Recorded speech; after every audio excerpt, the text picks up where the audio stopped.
Un grand bonjour à vous tous, chers auditeurs de Radio Corsica International, votre matinale, la dernière de la semaine, sur Télépaèse et aussi avec nos partenaires, en ce vendredi 20 juin. Bonjour, salut à tous.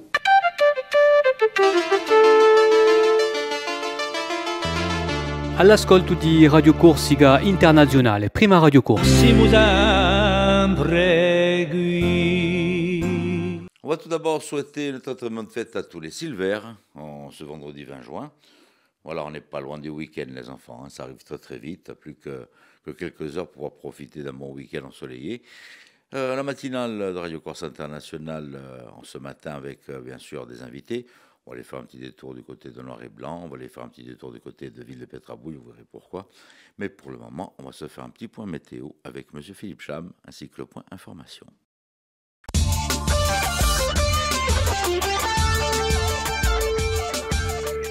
Bonjour Auguste, bonjour à toutes et bonjour à tous. Un petit coup d'œil sur le ciel, donc avec un temps bien ensoleillé aujourd'hui, un bon petit vent d'ouest sur la côte occidentale ainsi qu'aux extrémités de l'île. Les maximales en journée 26 à 33 degrés. Un petit coup d'œil Auguste sur ce premier week-end de l'été avec samedi du soleil le matin, puis quelques nuages dans l'après-midi qui donneront des averses en Balagne sur la région bastiaise et dans l'intérieur de l'île en général. Le vent d'ouest sera dominant, les maximales stationnaires.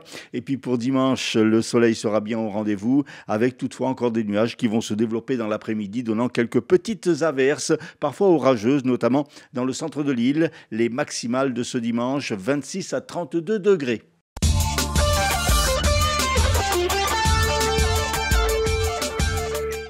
Un homme de 90 ans s'est noyé sur la plage de Portopolo à Serra di Fierro. La victime en arrêt cardio-respiratoire à l'arrivée des secours n'a malheureusement pas pu être réanimé. Il n'y aura pas grève à la Méridionale le 27 juin prochain. Le STC de la compagnie maritime qui avait déposé un préavis de grève pour ce jour-là l'a finalement retiré en raison, dit-il, d'un climat anxiogène qui règne à la compagnie après l'annonce par la société CMA-CGM, actionnaire majoritaire de la compagnie, de vouloir se retirer.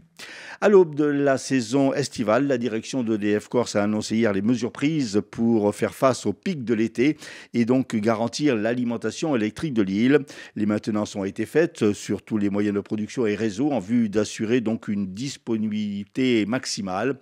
EDF qui souligne que les différentes retenues d'eau sont remplies à 98% et que des groupes électrogènes représentant une réserve de 52 MW pourront être mobilisés en moins de 15 minutes le cas échéant. EDF qui compte également sur la coopération et la mobilisation des consommateurs.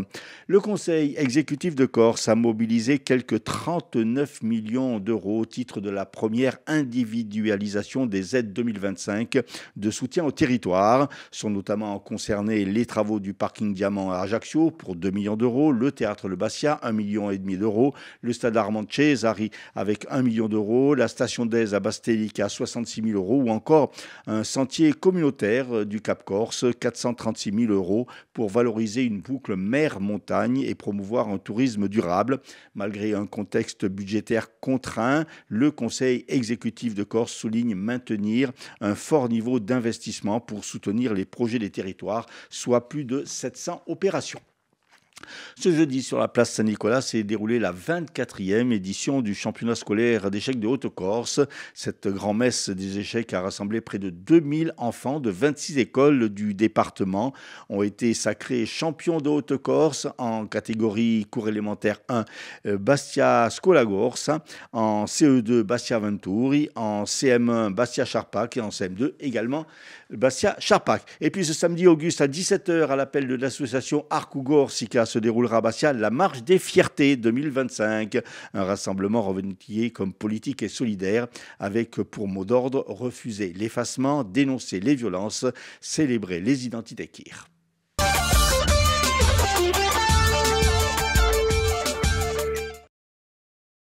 Merci Philippe. Merci Philippe, on se retrouve dans un petit moment donc avec les invités. Pour le moment, on va faire un petit détour du côté de l'Hexagone, sur les hippodromes avec Rémi, pour tout simplement avoir les pronostics épiques de ce jour. En vous rappelant que ce dimanche, les courses se déroulent donc à Poligny-Viaumont. Donc n'hésitez pas à venir nous rejoindre, nous y serons donc pour cette belle réunion qui a lieu donc dans la plaine orientale. On parle donc de dada avec Rémi et les pronostics. Les pronostics hippiques de Rémi sur Radio Corse International. Bonjour à tous, ce vendredi dans les bons coups du jour, nous serons sur l'hippodrome de Vincennes. On va démarrer avec le quintet, je vais retenir le numéro 8, Gédéon d'Herpet, qui ne devrait pas sortir des 3 premiers.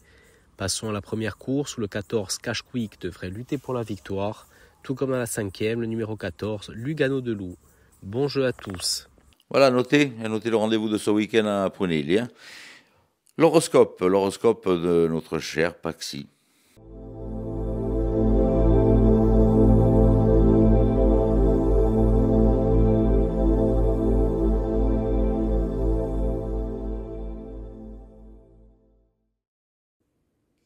Et bonjour à tous, on se retrouve pour ce vendredi, on va voir un peu ce que l'on a à vous dire.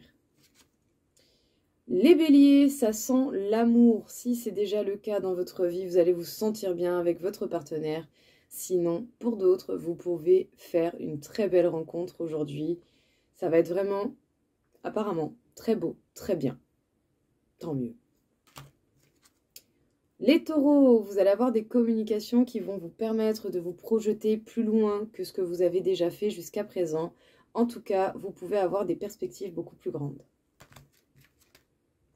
Les gémeaux, des discussions vont vous permettre d'arriver à un point final sur certaines choses, sur certains domaines. La conciliation est possible.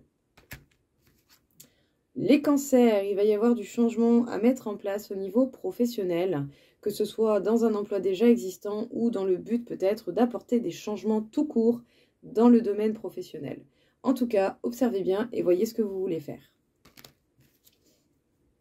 Les lions, on peut dire que les événements aujourd'hui vont être agréables pour vous, légers, beaux, bien, voilà, peu importe, vous allez passer possiblement de très bons moments aujourd'hui, quels qu'ils soient et quelle que soit leur nature.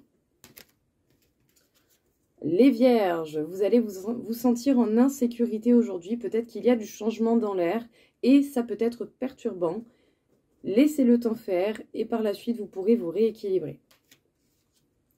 Les balances, il va falloir être attentif au niveau des papiers, que ce soit pour le côté professionnel, personnel, voire même familial. Les scorpions, vous allez grandement suivre vos intuitions aujourd'hui, on ne pourra vraiment pas vous la faire à l'envers, très loin de là.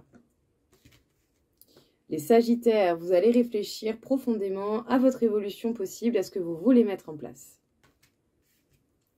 Les capricornes, même si par moment vous pouvez être stressé, ne vous inquiétez pas, vous aurez des résultats positifs au niveau professionnel. Les verseaux, vous allez avoir une sensation de nouveau aujourd'hui et ça va vraiment vous faire le plus grand bien, ça va vraiment vous permettre d'avoir comme un bol d'air frais dans votre quotidien. Profitez de cette sensation de nouveauté, de renouveau dans votre vie. Justement, peut-être, pourquoi pas, ne pas créer quelque chose dans ce sens-là. Et enfin, les poissons, vous pouvez vous sentir vachement apaisé aujourd'hui. La vie va certainement vous réserver de belles surprises. Voilà tout le monde, j'espère que ça vous aura plu. Je vous souhaite à tous une belle journée et je vous dis à très vite.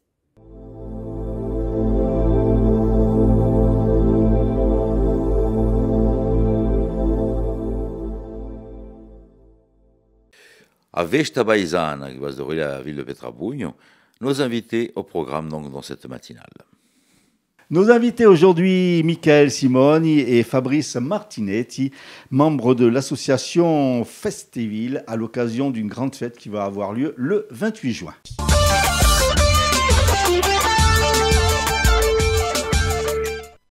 Michael, bonjour. Bonjour. Fabrice, bonjour. Bonjour. Alors, un petit mot sur cette association Festiville. Alors, l'association Festiville, c'est une association qui a pour but d'animer le territoire de Villepétrabou à travers différentes manifestations, que ce soit sur du culturel, du festif, ou même des petites animations simples pour les enfants qui n'ont pas de gros retentissements. Mais on a aussi des gros événements comme la Festa Baisana qui aura lieu là à la fin du mois.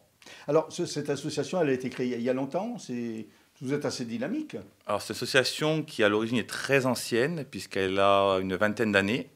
Alors, il y a eu au fur et à mesure des années des renouvellements des membres et des bureaux successifs, mais depuis 20 ans, elle continue à animer le territoire de la commune, donc plus de la même manière qu'avant, hein, mais aujourd'hui, elle est un peu plus dynamique que par le passé, on pourrait dire. Parce que vous intervenez dans pas mal de manifestations, de célébrations, la Saint-André, le carnaval. C'est ça, voilà. En fait, on a un programme d'animation qui est pratiquement le même toutes les années, qui revient, qui démarre sur un atelier Crouget organisé avec la confrérie. Ensuite, on a le carnaval qui a lieu quelques temps après Pâques, dès que les beaux jours peuvent arriver. Elle participe également aux fêtes patronales de chacun des hameaux de la commune. On a aussi la Festa Baizana, qui est le grand moment de l'été. On a une fois dans l'année une pièce de théâtre sur la place du village, une grosse soirée organisée avec l'office de tourisme qui s'appelle Sichtabin, la soirée Halloween, la Saint-Andrille, le marché de Noël. Et en fin d'année, elle participe au feu de Noël avec la confrérie sur la place de l'église. Vous faites aussi un tournoi de foot aussi? Non? Oui, alors cette année, pour les scolaires, hein? Ah oui, alors on organise un petit tournoi interscolaire avec les écoles de la commune. C'est la première fois qu'on le fait cette année. Ce sera le 20 juin à partir de 17h30 au City Stade de Guaidel. Donc effectivement, on a voulu aussi avoir un peu des enfants et un peu de sport et voilà, faire un événement autour et faire participer aussi les enfants. Voilà. C'est des jeunes à partir de 7 ans, alors, c'est des CE1 au CM2, des primaires, voilà, pour qu'ils puissent partager un moment ensemble, voilà, de respect autour du football. Et puis donc le 28 juin, ça va être la grande fête sur la place. Alors comment va s'articuler un petit peu cette fête du 28 juin? Alors elle va s'articuler en 2 moments, vraiment. On aura tout au long de la journée un marché, une petite foire de village, on pourrait dire, où on a une trentaine d'exposants qui viendront exposer sur la place du village. Puis en fin de journée, ce sera la soirée qui prendra la place pour durer une bonne partie de la nuit, on dira. Alors, il y a pas mal d'animations. Il y a les ateliers, il y a l'artisanat, il y a les ateliers, une animation avec la ludothèque aussi. C'est vraiment très varié comme animation. Tout à fait. Alors, pareil pour les enfants, la ludothèque. L'atelier peinture, les promenades à poney. Voilà, on aura plusieurs animations pour les enfants tout au long de la journée. Le mur interactif. Pour la première fois, il y aura un mur interactif, IO Wall, qu'on essaye pour la première fois cette année, qui sera présent avec nous pour cet événement. Et puis, bon, vous en parliez, les concerts à 19h. C'est ça, voilà, à 19h, il y aura 2 groupes qui se succéderont pour la soirée. Il y aura aussi une animation musicale le midi. Et ça sera vraiment la fête qui durera jusqu'à assez tard dans la nuit. Jusqu'à très tard dans la nuit ou très tôt le matin, peut-être. Très tôt le matin. Au fil des années, avec le recul, vous arrivez à apporter des modifications par rapport justement aux réactions du public? Alors cette année, on est sur la 11e édition. La première remonte à 13 ans en arrière, puisqu'il y a eu 2 ans d'interruption due au Covid. La première édition se tenait sur la place de l'église. C'était l'endroit qui a été choisi par l'équipe précédente et aussi par la municipalité précédente. Sauf que la place de l'église se trouvait être un peu trop en plein cagnard, donc ça ne passait pas. Les exposants ont dû se mettre à l'abri dans l'église. Après, pendant 7 ans, elle a été dans le village, dans les ruelles du village, où on avait également des problèmes de pente, d'accessibilité. Le village n'étant pas à plat, c'était pas très pratique. Donc on a pris la décision après le Covid de s'installer sur la place Alba, qui est une grande place qui relie la mairie à l'école du village. Et c'est ce qui s'est présenté le mieux. Alors après, on a eu des soucis de chaleur, donc on a essayé de faire sur une demi-journée, une nocturne. Ça ne correspondait plus à l'événement, donc on a fait le choix de revenir sur la journée entière comme avant. Et cette date de fin juin, c'est une date immuable? Vous l'avez choisie en fonction d'autres paramètres? Non, c'était toujours calé le dernier week-end de juin ou le premier week-end de juillet. Ça dépendait de quand tombaient les dates. Et pour faire aussi correspondre à d'autres événements, puisqu'on a aussi le 4 juillet un concert à l'église. Donc forcément, on n'aurait pas pu caler ces dates-là. Donc, quand on commençait à avoir plusieurs événements qui se plaçaient, on disait tout simplement, on se cale à cette date-là, mais c'est toujours sur la même période, fin juin, début juillet. En général, fin juin.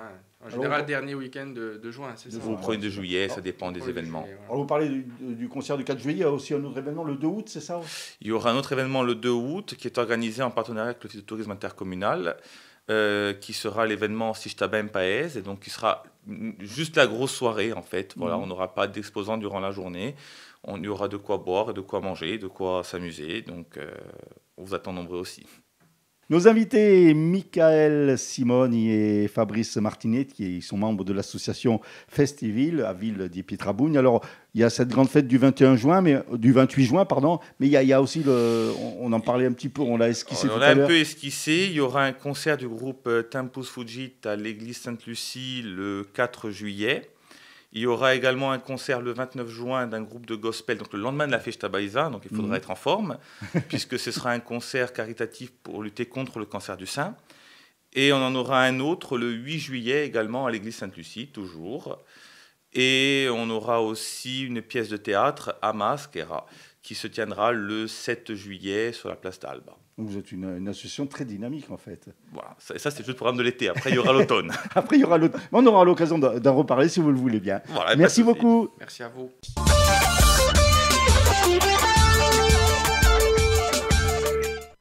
Voilà, avec de belles manifestations qui sont prévues donc sur cette ville. Un petit détour sur les titres de l'information avec Philippe Jam. Un nonagénaire décède par noyade à Porto Polo. Pas de grève à la méridionale le 27 juin prochain. Le STC de la compagnie maritime qui avait déposé un préavis de grève pour ce jour-là l'a en effet retiré. Et puis à l'aube de la saison estivale, la direction d'EDF Corse a annoncé hier des mesures prises pour faire face au pic de l'été et garantir l'alimentation électrique de l'île. Météo, du soleil le matin, quelques averses l'après-midi et un temps chaud en principe pour ce week-end. Avant de clôturer cette matinale, on s'en va du côté de la place du marché, dans la galerie Noir et Blanc, pour retrouver André Casabianca et ses invités. Una stonda di spartera e di cultura, une émission d'André Casabianca. Je suis sûr que nous allons vous étonner, mais vraiment vous étonner, parce que déjà quand je vais vous dire le titre de la prochaine exposition, que nous allons en discuter avec l'artiste qui est à côté de moi, et je prends même le soin de lire, parce que c'est matériographie, c'est le titre. Alors, Bernard Cabazan-Mazerolles, vous êtes architecte, on ne va pas se le cacher, vous êtes architecte, mais vous avez eu cette idée très, très étonnante, ce titre. Alors évidemment, il faut l'expliquer. Voilà, alors la matériographie, c'est en réalité une idée un peu expérimentale de partir du grain et de la matière de matériaux très divers comme le bois, la pierre, le verre, et d'en extraire des choses qui au départ ne sont pas évidentes, je dirais, à l'œil.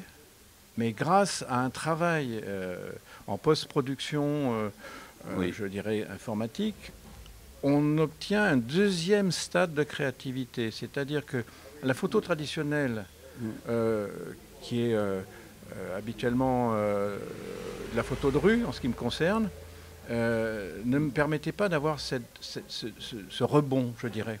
Oui. Et du coup...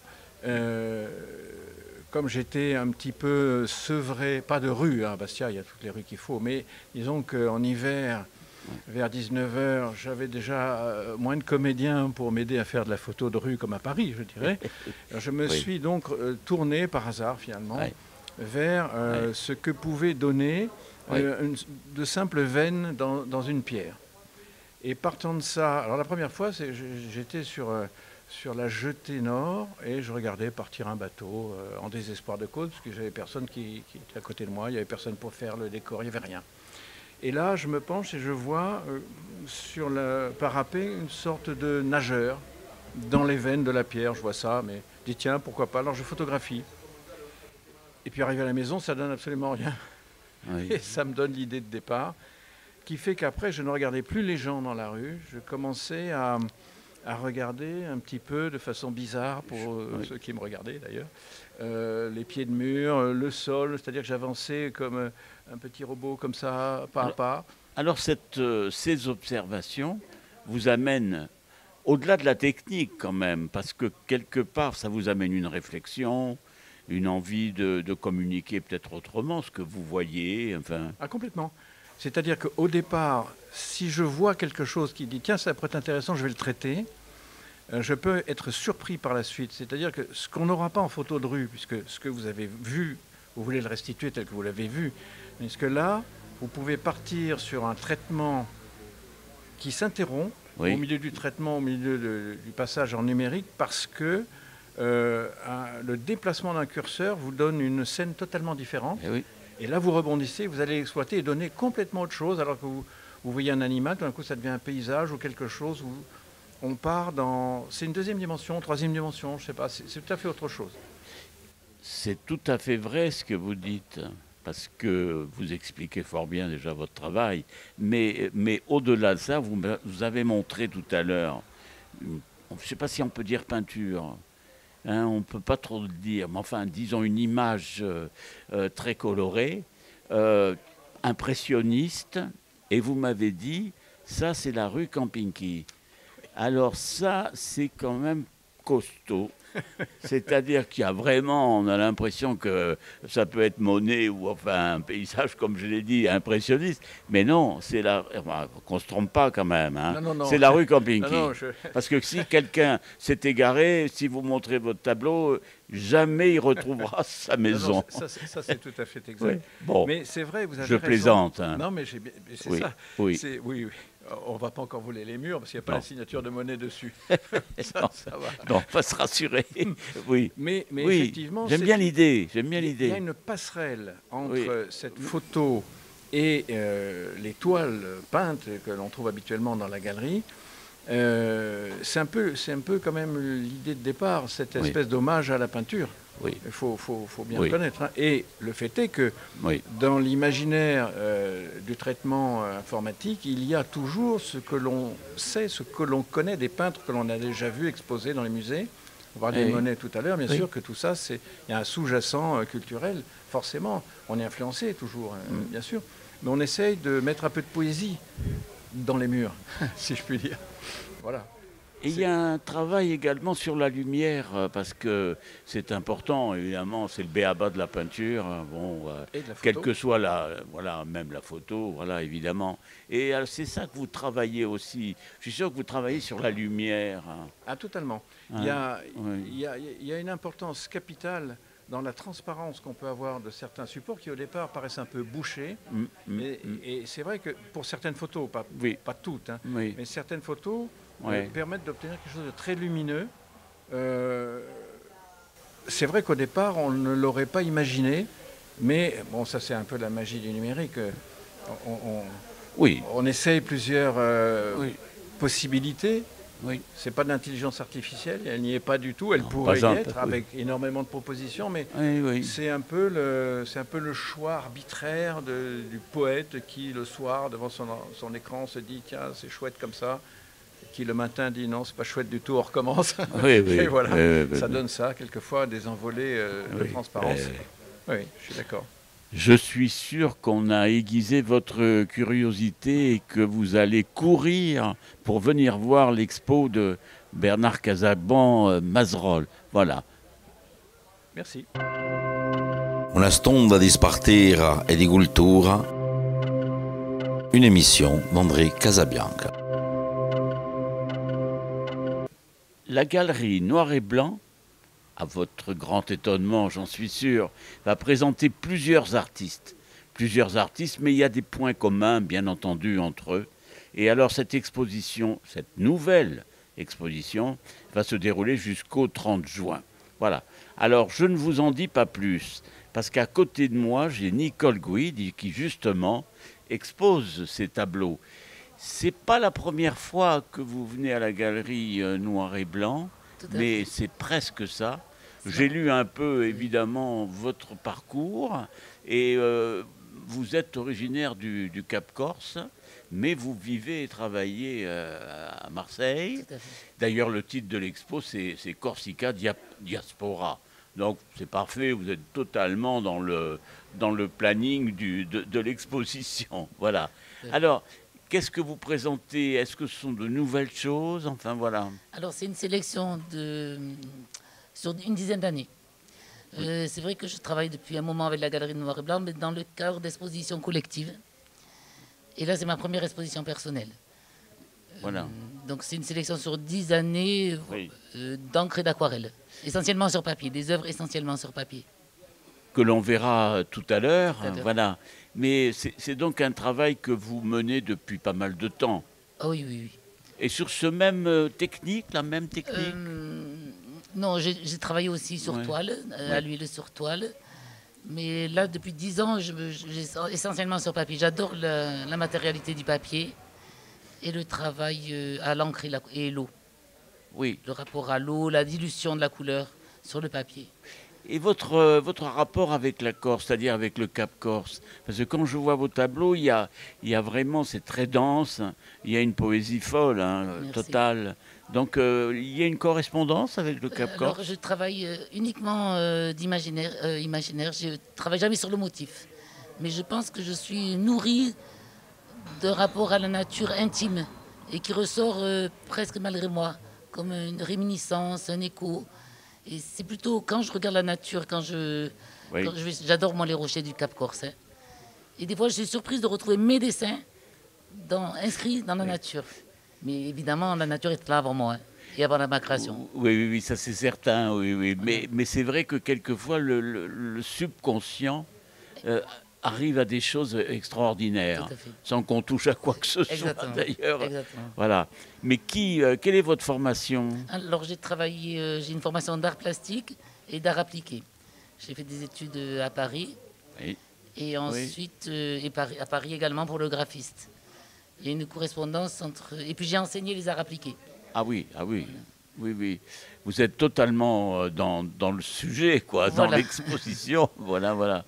Et c'est un plaisir pour vous? Comment vous pourriez nous en parler C'est un plaisir du quotidien, de chaque instant. C'est vital. La création est vitale. J'ai du mal à m'éloigner de l'atelier. Pour moi, c'est la vie. J'écoute de la musique, je dessine. J'ai jamais arrêté de dessiner. C'est ce qui me définit. Comment vous avez conçu un petit peu le scénario la sélection? Oui. Alors, ça fonctionne par série. Hein. Oui. Par série, abstrait, mais il y a quand même un rapport. J'ai sélectionné dans le noir et blanc et la couleur. Il y a quand même un rapport à la nature. Vous voyez, ça évoque des feuilles, des feuillages, des effacements. Là, j'ai une qui s'appelle Médusée. Oui. Donc j'ai choisi plutôt un travail organique. Oui, c'est ça. Si je voulais résumer, condenser. Oui. Alors donc le fait d'exposer d'une façon, comme vous dites, personnelle, c'est un apport terrible. C'est-à-dire que vous avez pu montrer l'ensemble de votre travail sur. Complètement. Voilà. Et avoir du recul. Exposer, c'est prendre du recul. On attend des retours et ça nous enrichit. Ça enrichit la pensée. Le cheminement. Le fait de travailler ou de vivre à Marseille, qu'est-ce que ça vous a appris, comme le fait de venir en Corse et d'aimer le Cap Corse? Qu'est-ce que un petit peu le... Marseille, c'est une ville, moi j'adore Marseille. Hein, j'aime la ville en elle-même, le bouillonnement de cette ville, la diversité, les mélanges, et puis la Méditerranée également, le port. Et puis c'est vrai que Marseille-Bastia, c'est rien. Oui. c'est lié quand même. Oui. Et le Cap Corse, comment Le Cap Corse, je m'y ressource. Pour moi, le Cap Corse, c'était nager avec mon père. Ah oui. Nager. Vous avez des souvenirs d'enfance? J'ai des souvenirs d'enfance. C'est très lié à l'enfance, parce qu'on venait tous les étés. Et là, je continue à venir voir ma maman qui habite ici. Mais moi, c'est le rapport à la mer et à l'enfance, aux amis d'enfance. Oui, la mer, c'est presque, comme a dit Rimbaud, c'est presque l'éternité. Ah oui. Voilà. Et puis la mer, c'est une ligne qui est tout le temps reportée. Oui. Il y a cette Tony lumière Hoogerer aussi qui a dit ça. C'est comme un passage à la ligne. On n'atteint jamais l'horizon et c'est un passage à la ligne. Oui, c'est une répétition et la lumière est importante. Ah oui. Enfin, voilà, tout le travail sur la lumière, Tout le travail sur la lumière. Voilà, donc nous aurons le plaisir de voir votre exposition. Merci voilà, beaucoup. Nicole Guidi jusqu'au 30 juin. Je vous invite évidemment à venir même plusieurs fois voir l'expo de Nicole Guidi. Merci bien. Merci. Una stonda di spartera e di cultura, une émission d'André Casabianca. Merci André, et à un prochain rendez-vous dans quelques jours du côté de la galerie Noir et Blanc.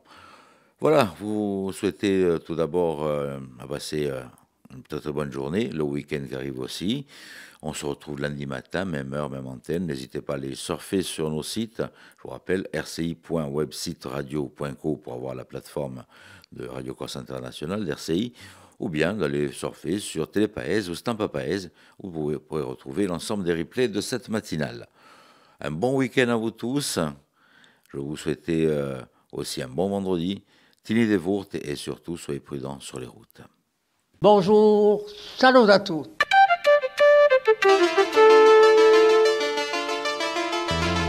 All'ascolto di Radio Corsica Internazionale, prima Radio Corsa. Si musan pregui